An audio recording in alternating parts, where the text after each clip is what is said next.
지금 내려가고 있는 이 청년들을 지도하고 있는 목사님께서 청년이었을 때 지도했던 사람으로서의 인연이 오늘 저를 여기까지 오게 한 것 같습니다. 오늘 하나님의 말씀을 함께 나눔으로써 오직 영적인 교제가 함께 하길 원합니다.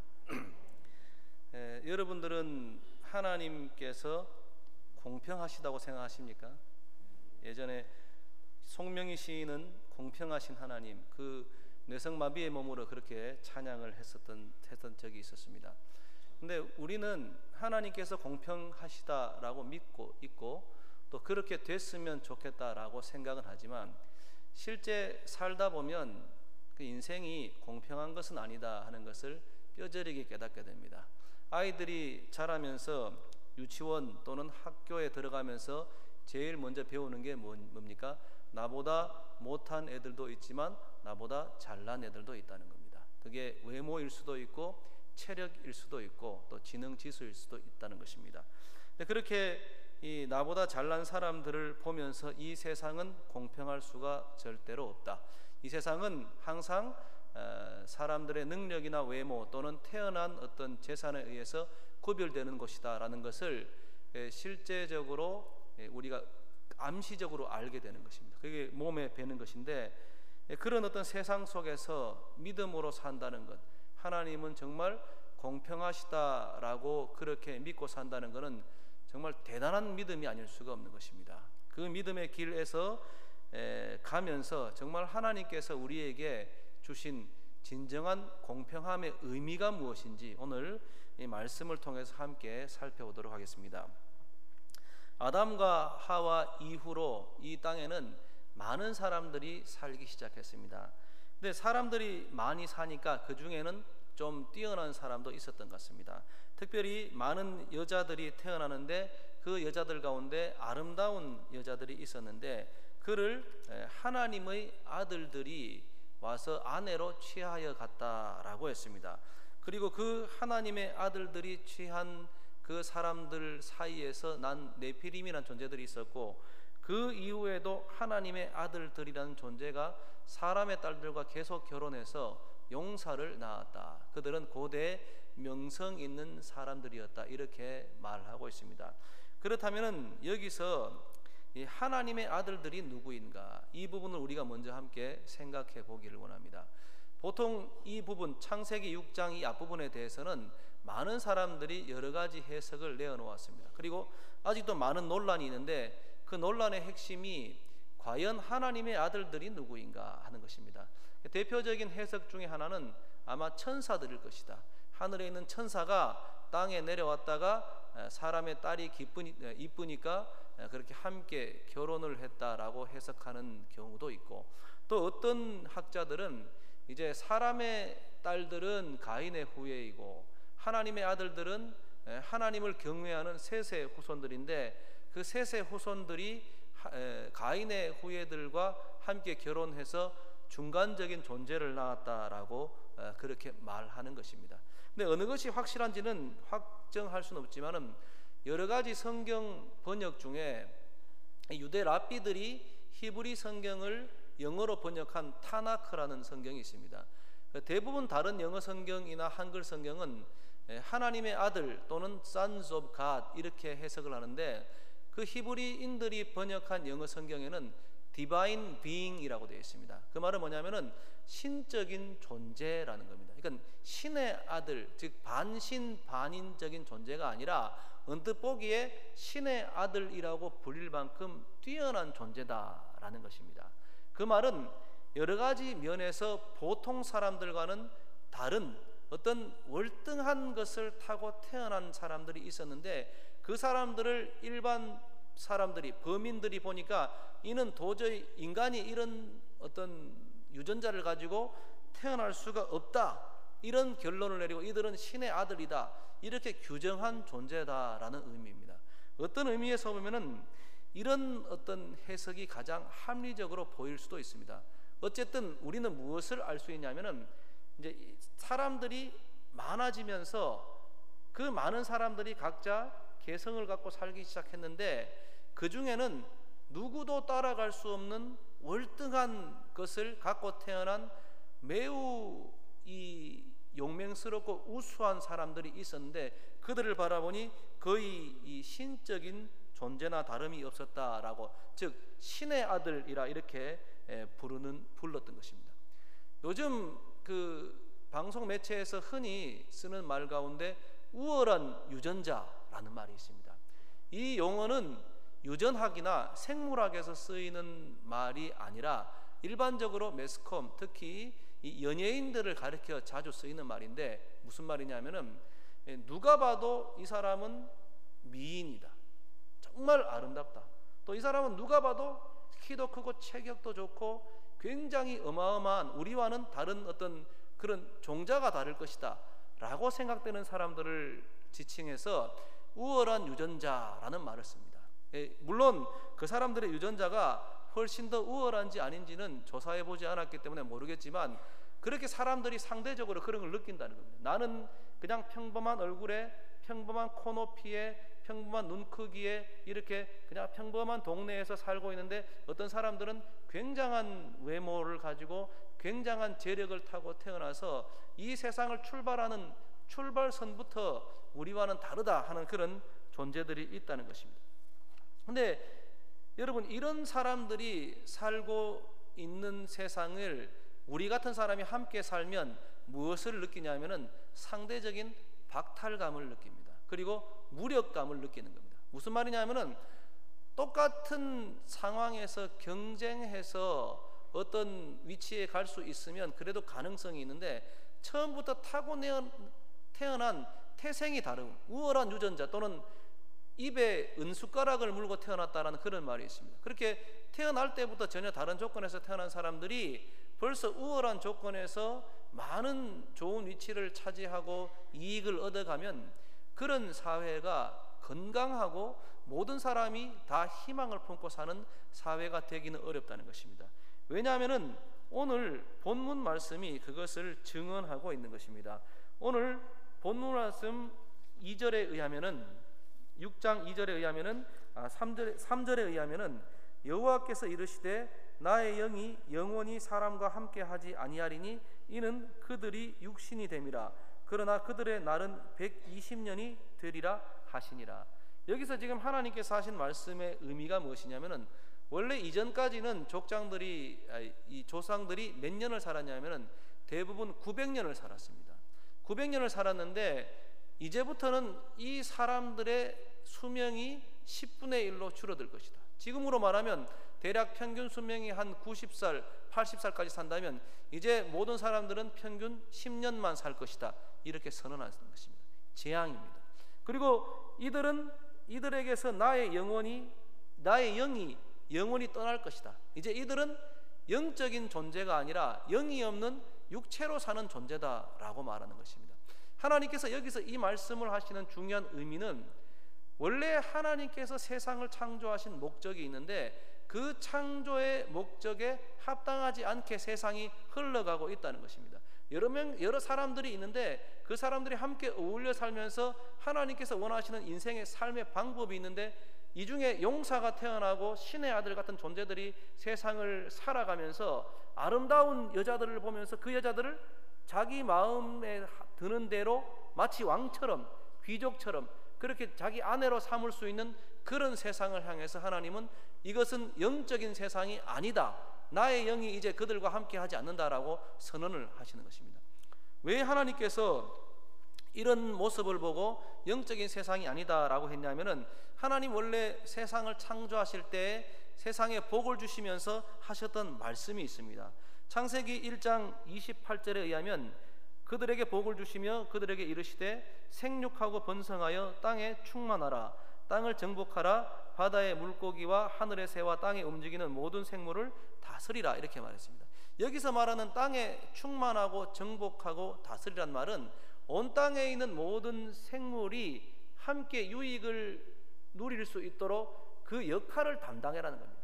다른 모든 생물들은 다 자기 본능대로 살지만 사람은 하나님의 형상을 입고 하나님께서 주신 권한을 받고 살기 때문에 모든 생물들이 다 같이 복을 누릴 수 있도록 그 일에 헌신하라는 겁니다. 이 말씀은 창세기 2장 4절부터 7절로 가면 더 명확해집니다. 이것이 천지가 창조될 때에 하늘과 땅의 내력이니 여호와 하나님이 땅과 하늘을 만드시던 날에 여호와 하나님이 땅에 비를 내리지 아니하셨고 땅을 갈 사람도 없었으므로 들에는 초목이 아직 없었고 밭에는 채소가 나지 아니하였으며, 이렇게 말씀하고 있습니다. 여기서 이 본문 5절에서 땅을 갈 사람이 없다, 그러니까 땅을 경작할 사람이 없기 때문에 아직 비를 안 내렸다라고 말했는데, 그 말은 다시 말하면 사람은 땅을 갈고 경작하기 위해서 창조가 되었다라고 했습니다. 근데 여기서 땅을 간다, 땅을 경작한다라는 이 단어는 이 히브리 말로 섬기다, 종노릇하다라는 말과 동일한 말입니다. 그 말은 하나님께서 사람을 창조하신 것은 번성하여 널리 땅을 이롭게 하고, 그 다음에 땅을 잘 섬기고 경작하여서 거기서 나오는 것을 모든 생물과 모든 사람들이 함께 같이 널리 이익되게, 널리 유익을 누리게 하기 위한 그런 청지기의 직분을 주셨다는 것입니다. 근데 하나님의 아들, 즉 신의 아들들, 우월한 유전자를 가진 것 같은 그런 존재들이 이 땅에 존재하면서 아름다운 여인을 아내로 취할 만큼 세상에서 권력을 행세하고 그들이 세상에 좋은 것들을 먼저 차지하게 되는 그런 모습들을 하나님께서 보시면서 그것을 기뻐하지 않으셨다는 겁니다. 하나님 원래 세상을 창조하시고 사람을 살게 하셨을 때 그 중요한 목적은 널리 사람을 이롭게 하는 그런 정신이었는데, 그 정신이 사라져가고 사람들은 서로 다른 질의 삶을 살게 되고 좀 더 우월한 유전자를 가진 신의 아들들이 이 세상을 지배하기 시작했을 때 하나님께서는 이제는 이 땅에 사람들이 보편적으로 다 하나님께 복을 누리던 시대가 지나갔고 이제는 모든 사람들에게서 나의 영은 거두어 갈 것이고 앞으로 내가 선택한 곳에만 나의 영을 주고 내가 그곳에 계시를 허락하겠다, 이렇게 말씀하시는 것입니다. 오늘 두 번째 본문은 이스라엘의 조상 중에 한 명인 이삭에 대한 이야기가 나옵니다.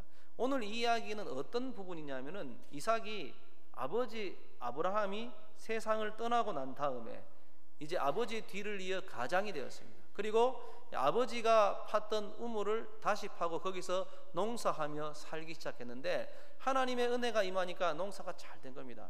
근데 그것을 보면서 아브라함이 거주하던 땅 그랄 왕 아비멜렉과 그의 종들이 그것을 시기해 가지고 이제 이삭에게 가서 이유 없이 쫓아냅니다. 여기는 우리 땅이니까 너는 가라 그럽니다. 그 이삭이 그 말을 듣고 아무 말 하지 않고 물러납니다. 그 물러났는데 거기서 우물을 팠는데 또 물이 나오니까 또 이들이 와서 가라 그럽니다.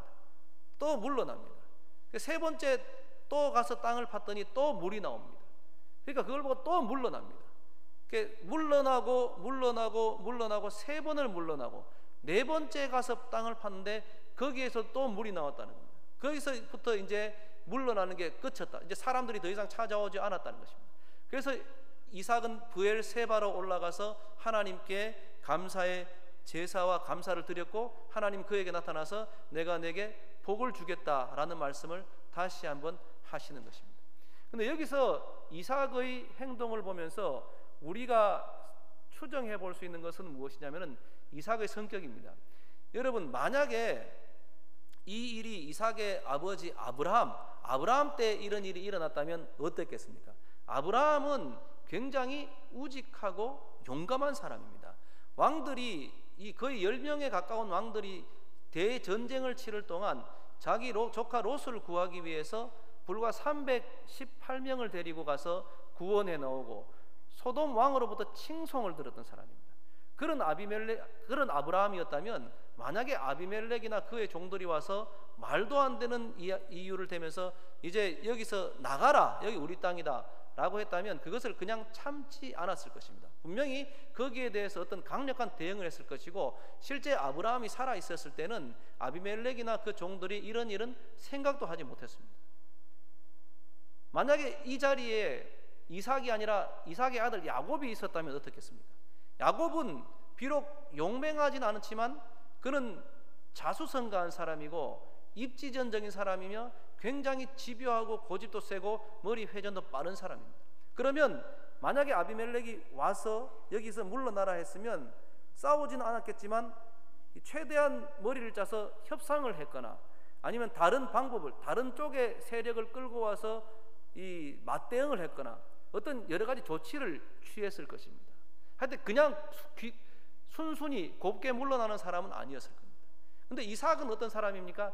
이삭은 가장이고 가족들을 이끌어가야 되는 위치에 있는데도 불구하고 그냥 가라니까 가는 거고 또 가라니까 또 가는 겁니다. 한정없이 양보하고 또 양보하고 양보하는 겁니다. 그럼 이게 좋게 말하면 사람이 온순하고 착한 거지만 나쁘게 다르게 말하면 무능한 겁니다. 이 험한 세상을 가족을 이끌고 살아가야 되는데 이렇게 무능하고 이렇게 자기 생각이 없고 주관이 없으면 어떻게 이 험난한 세상에서 우리를 지키고 우리를 먹일 수 있나, 이런 생각이 들 수가 있는 것입니다. 여러분, 이 사회적으로 살아가면서 누구는 굉장히 그 사람 착해요 그러면 그 말이 순전한 칭찬은 아닌 거 아시지 않습니까? 그 사람 참 착해요. 착하다는 말은 다른 말로 말하면 그 사람 참 만만해요, 이런 말인 겁니다. 여러분, 착하다는 말 들으면 기분 좋습니까? 저는 길 가다가 누가 굉장히 자주 저한테 그런 일이 있는데 예전에는 직설적으로 도를 아십니까 물어보다가 요즘은 길을 물어보더라고요. 길 물어보는 척 하면서 이제 뭐 도 닦으러 오라 그러더라고요. 제가 그때마다 화나는 게 뭐냐면은 왜 저 사람들은 나만 보면 이러지? 내가 이렇게 만만하게 생겼나? 되게 말 잘 들어줄 것 같이 보이나? 그러니까 착하고 말 잘 들어줄 것 같고 만만해 보이는 게 그게 좋은 게 아니라 이런 현대 사회를 살다 보니까 굉장히 화가 나고 신경질이 나는 겁니다. 왜 나를 만만하게 보지? 이제 앞으로 길거리를 다니면서 인상을 좀 쓰고 다녀야 되겠다. 나한테 함부로 말을 걸지 못하게 해야 되겠다. 이런 생각을 실제로 했고 지금도 그렇게 하고 있습니다. 그런 의미에서 볼 때 이삭은 우리가 흔히 볼 수 있는 동네 아저씨 같은 사람입니다. 그냥 평범하고 온순한 사람입니다. 이 사람은 성경에 나타날 만한 그런 위대한 인물은 아닙니다. 근데 신기한 것은 뭐냐면 오늘 본문에서 우리가 함께 읽었지만 아비멜렉이 이삭을 찾아옵니다. 찾아와서 자, 우리 서로 해치지 말자. 우리 서로 평화조약을 맺고 앞으로 어떤 일이 있어라도 서로를 배반하지 말자, 이렇게 말합니다.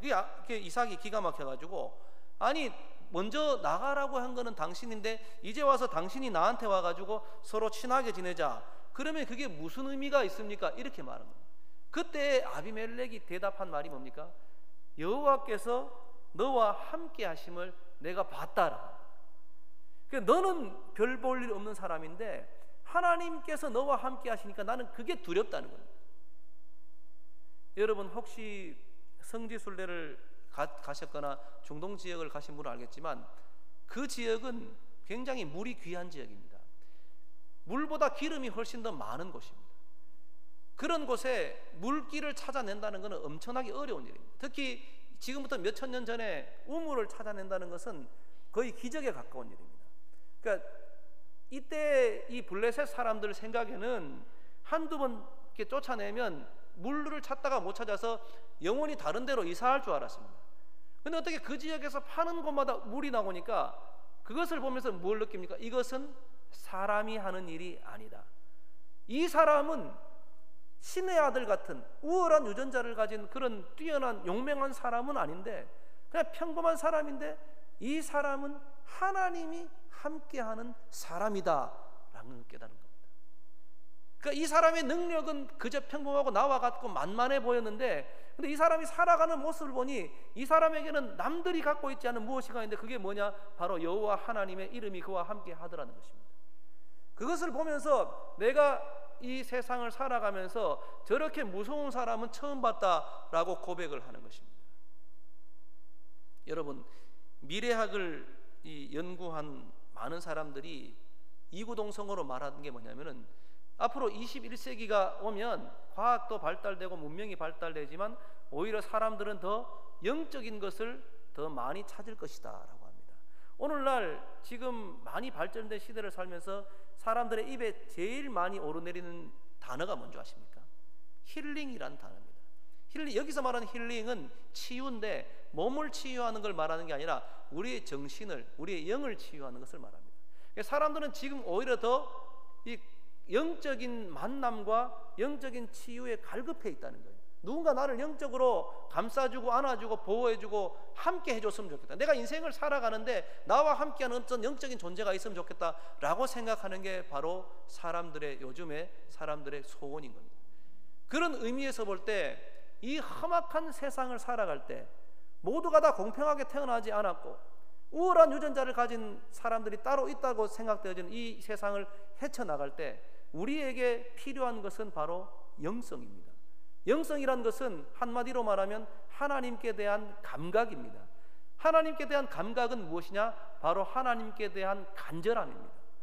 교회를 다니면서 나는 교회를 다니지만 하나님을 만나고 하나님을 믿고 하나님의 말씀의 은혜를 받고 하나님으로부터 세임 받는 일에 대해서 그게 있으면 좋고 없어도 그만인 사람은 절대로 영적인 사람이 아닙니다. 나를 만나고 나를 사랑하는 자가 나의 사랑을 입으며 나를 간절히 찾는 자가 나를 만난다 그랬어요. 하나님은 어떤 분입니까? 하나님 세상의 모든 것을 다 우리를 위해 예비하셨지만 하나님을 향한 목마름이 있고 하나님을 향한 간절함이 있고 하나님께 향한 열망이 있는 사람, 자신은 비록 평범하게 태어났고 자신은 비록 아무것도 아닌 존재라고 여겨지지만 그러나 그 가운데 그래도 나는 하나님이 있기 때문에 이 세상 잘 살아갈 수 있어라는 그런 확신이 있는 사람, 이렇게 어렵고 힘들고 꼬이고 있지만 그래도 나는 하나님이 간절히 필요해, 하나님이 안 계시면 나에게 다른 것들은 아무런 소용이 없어, 예수를 믿는데 그냥 평범하게 믿는 게 아니라 간절히 믿고 하나님을 간절히 찾는 것, 그것이 특별한 사람의 이야기가 아니라 하나님께서 요구하시는 영적인 삶이 바로 거기에 있다는 것입니다. 네피림과 고대 용사들은 아무것도 아니었어요. 그들은 뛰어난 자질을 갖고 있었고 유월한 유전자를 갖고 있었고 입에 금숟가락을 물고 태어난 사람들이었고 그 당시에 태어나서 자기가 원하는 대로 결혼을 마음대로 할 수 있는 그런 존재들이었습니다. 그러나 그들은 이름도 없습니다. 성경에 그들의 이름도 없습니다. 그들은 그냥 지나간 사람들이었습니다. 그리고 나중에 노아의 홍수 때 다 죽어버렸던 사람들입니다. 그러나 이삭은 평범한 이름을 가지고 그냥 사람의 아들로 태어나서 그렇게 평범하고 온유한 삶을 살았지만 그는 하나님이 함께하는 사람이었어요. 그는 하나님을 간절히 만나고자 원했던 사람이었고 하나님 없이는 한 발짝도 움직이지 않는 사람이었습니다. 여러분들의 인생이 소중하십니까? 여러분들의 삶이 소중하다고 생각하십니까? 그러면 그만큼 더 영적인 간절함이 있어야 할 줄로 믿습니다. 하나님을 믿고 예수 그리스도를 구주로 믿고 따르는 일이 나의 인생을 걸고 나의 목숨을 걸 만한 가치 있는 일이다라고 깨달을 수 있기를 바랍니다. 그렇게 하나님을 향한 간절함이 있는 사람, 그 사람은 지금부터 하나님께서 그 인생을 제대로 붙잡고 가실 줄로 믿습니다. 그 사람은 하나님이 그대로 두지 않을 줄로 믿습니다. 그 사람은 이 험난하고 어려운 세상 속에서도 그것을 뚫고 나갈 수 있을 만한 힘과 지혜와 용기를 주실 줄로 믿습니다. 세상은 환상적으로 몽환적이 되어가고 있습니다. 사람들의 판단을 흐리고 하나님을 믿어도 추상적으로 개념 없이 믿게 만들고 있습니다. 이런 세상 속에서 하나님을 진실로 찾으면서 영적인 감각을 찾아 나갈 때 우리의 삶은 신의 아들이 아니라 사람의 아들, 즉 예수께서 나는 하나님의 아들이지만 인자다, 사람의 아들이다 하셨던 것처럼 더 은혜롭고 복된 길로 갈 수 있으리라 믿습니다. 그런 은혜가 오늘 이 자리에 함께한 우리 모든 성도들과 특별히 우리 청년들에게 함께하여 우리 청년들의 앞날이 하나님과 함께하여 더욱더 복되고 빛난 그런 날들이 되기를 간절히 소망합니다. 기도하겠습니다.